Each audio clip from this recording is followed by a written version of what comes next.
Coming to you live for the Built Ford Tough Studio. Boomer Esiason and Greg Giannotti. It's Boomer and Gio on the Fan. Simulcast across the country on CBS Sports Network and wherever you are on the free Odyssey app. Good Thursday morning. The Mets continue to win out west. They have officially won the season series against the Dodgers with another game today, but it's great to see them play well against a team that eliminated them from the playoffs last year and went on to win the World Series. The Yankees also continue to win at the top of their division, so all of that is good as we hurl towards summer. The Knicks coaching search is going to continue. I really thought that Rick Pitino yesterday on with BT and Sal as I was driving to meet you yesterday, Boomer, was just spectacular in the stuff that he said about this Knicks coaching search. And one of the things that really stood out to me is because he's a Knicks fan. He grew up a Knicks fan, Rick Pitino. And Rick said that the pressure that is going to be on the next Knicks head coach will be the greatest in the history of the organization since he's been alive as a Knicks fan. And the more I thought about it, I said he's absolutely right.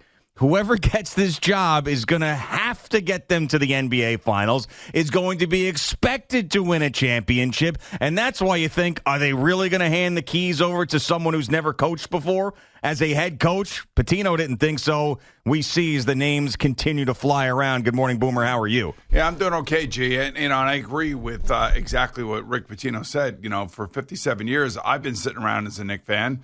And we talked about this yesterday morning when we came in and we had our initial reaction to the firing of Tom Thibodeau, that this was going to be a job where, now all of a sudden you are expected to take the team to the next level, whoever you are. And I don't, that's great. That's the privilege of having this job with a good team and having with good players. So there's nothing surprising to me about what Rick said. Like I said, I'm in total agreement with him. The interesting thing, had they brought back Tom Thibodeau and let's say halfway through the season they had a losing record or they were middling and people weren't happy, you could have made a change right then and there. And you probably could have changed the fortunes of your season if that would have been the case. By doing it this way, you're basically saying to whoever's coming in next, getting to the Eastern Conference Finals is not good enough. Winning the championship is what is expected. And I also appreciate that from ownership. I appreciate that from Leon Rose. There's no question why you spend this kind of money. You should have these kind of expectations. But man, oh man, the guy they bring in here, it's going to be, like I was saying yesterday, could you imagine that first press conference? Oh, my goodness. And they don't do a lot of press conferences over there at the Garden, but they're going to have to. They're going to have to with the coach. So the media is going to be all over it. It's going to have to be someone who can handle it. And I don't know much about Johnny Bryant's personality. I know that he is thought highly of, but someone who has not been in that situation. We also, we think about a guy, and that's what Pitino said, you're going to put a guy in charge who's never called a timeout. Who's never had to make that substitution at the end of the game, who's never had, you think about those things that happen in game, but there's also all the things that happen, away from the court that you have to deal with, and dealing with the media here and all the pressure is another thing. So I don't want to minimize the candidacy of Johnny Bryant because I haven't met the guy and I don't know how he can handle those things, but I mean, it's a major factor experience. And you brought up the Jet job yesterday and how we were screaming for experience with that particular job at this point in their franchise. The Jets didn't go in that direction. Will the Knicks go with the experienced guy? And who is it going to be as the candidates continue to dwindle down a little bit? You hear names like Jason Kidd because he works so well with Jalen Brunson. But why would Jason Kidd now leave Dallas when Cooper Flagg is going to be there because they got the number 1 overall pick? That's something that he probably isn't going to do. And why would the Mavericks want him to go anywhere? Spoelstra's not going to go from Miami up to the Knicks. So the experienced coach that's available, Jay Wright, Seth Davis said there's a better chance that Seth Davis coaches in the NBA than Jay Wright. So who is the guy that comes in here and does it that's got experience? Well, it's got to be somebody, even though they said, or people have said, they covered the team, that it's unlikely, is Mike Malone. I mean, that guy is, right out of the Pitino, Thibodeau, Jay Wright, cloth. They're all from the same kind of, backgrounds and the same kind of, they see basketball probably very similar to one another. And really what this comes down to, and even looking at some of the reactions from the Knicks players when they found out that Tibbs was getting fired, you can see that I think there's a genuine disappointment on the part of the players. And they probably feel guilty about it a little bit, saying we didn't get the job done and it cost Tom his job. And I do think that most of the players, I think all the players really respected him and liked him. And the only reason why we don't bring up Malone is because you've got guys who cover the team that are flat out saying that he's not going to be the coach. Now, maybe something changes, but apparently there's at least someone who's got major influence in that organization who doesn't like Mike Malone and doesn't want him to be the Knicks head coach. Well, who do you think that is? Well, I mean, it could be Worldwide West. It could be Leon Rose. It could be James Dolan. It could be Rick Brunson. It could be, any number of guys. That's the other part of it, too, because is somebody coming here to inherit this coaching staff? Yeah. Or is this coaching staff going to get splintered and a guy going to be able to bring in his people that he trusts? I mean, this is a really weird situation because, like, Johnny Bryant can come in here tomorrow and know everybody and be a part of everybody, and I think everybody would be happy for him. Mm-hmm. So, therefore, I would think getting off, on a good foot, if you will, and being supported by the people that are still here, I think that would probably be a good thing. Yeah. But if you bring in somebody from another organization that has really no ties to anybody on this coaching staff, and they're going to tell you that you have to accept the coaching staff, now that kind of stinks too. Yeah, no, it absolutely does. I mean, and you got to know that you're going to have some people that are going to be above you that are going to have Leon Rose's ear, who will then in turn have Jim Dolan's ear, and you got to be able to create a culture of trust. I mean, that's really what it comes down to. And I think again, I go back to the Jets. I think that's exactly what Muji and Aaron Glenn are trying to do. They're trying to create a culture of trust over there, believe it or not, where there aren't leaks, there aren't all these, off base comments, or they're not texting with radio talk show hosts, things of that nature. Yeah. And, the Knicks have been that way since Leon Rose has gotten here, which has been good.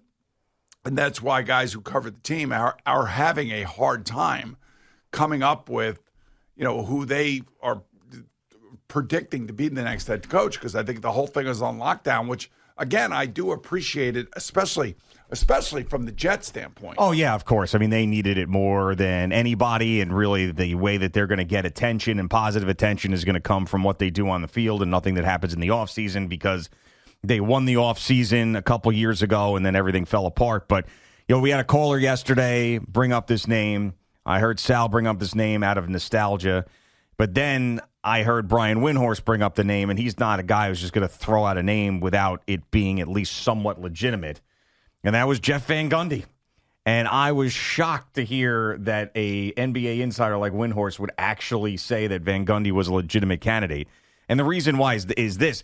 Like, I loved Jeff Van Gundy's tenure. Every time I see him, and when he was calling games, I absolutely loved him and thought about all the great memories, and we all know it from the 90s. But, like, this is a completely different regime, completely different people that don't have ties. Like, yes, they welcome in the old Knicks, and yes, there's a relationship there. But Leon Rose isn't hearkening back to the days of Van Gundy and Ewing, and he's not thinking about that. No, he's 11 coaches ago. Yeah. Oh, my God. Really? 11 coaches ago. And, he had a .590 winning record. Who was the last winning head coach that they had? Yeah, 96 to 2001. Well, Mike Woodson had a winning record, yeah. A little bit, because he wasn't here that long. Yeah. But, so he's 11 coaches again. You remember he was around for 2001 and left after that because of everything that was going on. I mean, like, there was, I don't know. I again, 24 years later, Van Gundy back in the door. Again, if you and I were talking about the Jets bringing in John Gruden or Bill Belichick or anybody like that, why wouldn't we believe that the Knicks should get at least interview with Jeff Van Gundy? But I don't know what, is he living in Houston now? And no, he was with the Clippers. He actually got back on the bench as an assistant who was running the defense for the Clippers this past year. Oh, well, there you go. I didn't even realize that. Yeah. So at least he's back in, and he's gotten his foot into the coaching world again in terms of understanding what the league has become. The league is completely different than what it was back in 2001. I know he covered the league. And a lot of times in this league, guys will go right from the TV booth or radio booth and go right into coaching. Yeah. Now, listen, I think that Van Gundy is a fun idea. It's 24 years that he's been the Knicks head coach. I mean, that's a long time. But what's interesting about it is when I brought up yesterday, if Tom Thibodeau is the most defensive-minded coach in basketball, couldn't get his best players to play great defense, meaning Jalen Brunson, Karl Anthony Towns, then who would do it? Well, Jeff Van Gundy was in charge of the defense for the Clippers, who had one of the best defenses in basketball. So he might be the guy to answer that question. I just find it hard to believe that this regime that has built something on their own is going to dip back into the past. That's the reason why I can't believe that it's a realistic option. Yeah, I mean, it doesn't make sense to me just because of the length of time he has been out of here. And because of the new people that are here and have been here and have kind of really entrenched themselves within this organization. And William Wesley's one of those guys. Yeah. I mean, he is entrenched. He is not going anywhere. He is like an embedded tick right now. And his influence, I believe, is very significant. Very significant. Okay. And And it's going to have to be somebody that is going to get along with him. So, and I'm assuming that they're going to keep this coaching staff. Again, I don't know. Is that a hindrance as to who you are hiring? And what are the agents saying? Like if you were representing, say, Johnny Bryant, or you're representing Taylor Jenkins or one of these guys, what would you say to the Knicks about your guy coming in to take over and the people that he wants to work with? Oh, yeah. I mean, we'll take this job if he's allowed to hire his staff. I mean, you want to tell me that I have to deal with Rick Brunson? Okay, I'll deal with Rick Brunson because Jalen Brunson's so important, but I'm not just taking your guys because you want me to. I mean, that's ridiculous. I mean, that's setting a precedent there that you've got no power from day one, that you've got no influence. If the organization is telling you who your assistant coaches are, I mean, you're coming in there with your tail between your legs before you even coach a game. Yeah, I never like that kind of thing unless it's somebody that is familiar with the way things are run here. I mean, that's the one thing I will say about the Rangers hiring Mike Sullivan. They went back to a guy who was here as an assistant coach and knows all the pieces, knows all the people, knows the Dolan family, had success somewhere else, and had success when he was here and was liked when he was here by the players that he was coaching. Yeah. So that makes a lot of sense. That was like when he became available from the Pittsburgh Penguins standpoint, it was a no-brainer to go get him. By the way, a hell of a game last night, Eddie, between the Oilers and the Panthers that went into overtime. Indeed, I was awake when it happened. Oh, it was unbelievable. Oh, what a game. What a game. That's going to be some series, man. If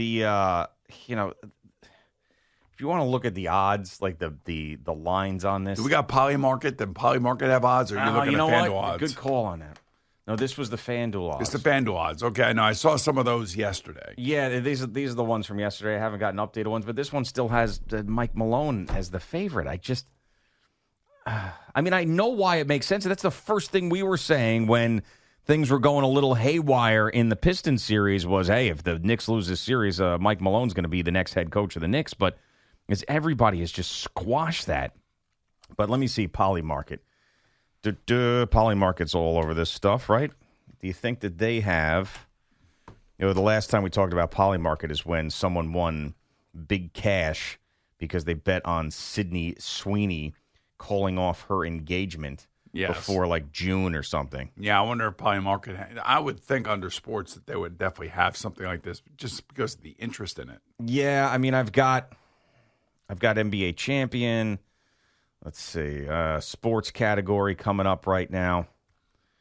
Yeah, I mean, but the problem is there's just so much of this. All right, NBA, I can't find it right now. I'll keep looking for it. Keep working on that. But I mean, Michael Malone can't be the favorite. He just can't be, according to everybody that's around the team. I mean, something went on there in Denver that is making him toxic. I mean, that's really what it comes down to, is the fact that someone with his resume getting fired when he got fired, and then... But that team picked it up after he got fired. I know. And they almost, they took OKC to 7 games. Yeah. No, I mean, yes, they did. And so, I mean, maybe that doesn't help his case. I think this is all going to be, it's human interaction. It's getting to know each other if it's him or if it's Johnny Bryant, who does know everybody. And I think everybody would feel safe around him, meaning that their jobs would stay in place because he gets along with everybody. But then again, I don't know why Johnny Bryant left in the first place. For a lateral move. I mean, that's the thing that's really interesting. I mean, it was all, did he leave because he was frustrated? Because Tibbs wasn't listening to him? Did he leave because he thought under Tibbs it was going to be hard for him to get a head coaching job because Tibbs is viewed as the person in charge and his assistants are just assistants and he felt like he had to get on a different staff where he was more visible? I don't know, but it is an interesting one. I mean, it's like a coordinator in football, an offensive coordinator leaving for another offensive coordinator job and the team that had him allowing him to do that, which generally doesn't happen. No, that's exactly right. So I don't know. Who knows what happened here? I don't know if he wanted to go to just a different organization just to kind of get a different feel from a different coach. And, they did have a great season out there in Cleveland. There's no question about that. I'm assuming he and Kenny Atkinson must be somewhat close. Maybe that was it. Yeah, I'm sure. I mean, I don't think he's gonna go work for somebody he doesn't know and like. By the way, Polymarket has nothing on the Knicks head coach. They have NBA champion. They got Giannis Antetokounmpo's next team, and they have Kevin Durant's next team. They got Giannis going to the Nets. The Nets. The Nets, 7% for Giannis going to the Nets, 26% to the Rockets, 14% not traded. And the Knicks are not even, I mean, they're on the list, but they don't even have a percentage next to them. They're an option if you'd like to buy that future on Polymarket, but nobody has yet. So, interesting, but I think one reason why Polymarket doesn't have this up is the thing you were just talking about the fact that they've got it all on lockdown and no one has any idea what the hell's going on, right? So they don't want to put themselves out there at any sort of risk where some long shot could come in and then they end up losing a ton of money or whatever it is, like these sports books tend to do. All right, Boomer and Gio on the Fan and CBS Sports Network just getting started on this Thursday morning. Jerry Recco's got all the positive baseball news for you. Griffin Canning, how about this guy, huh?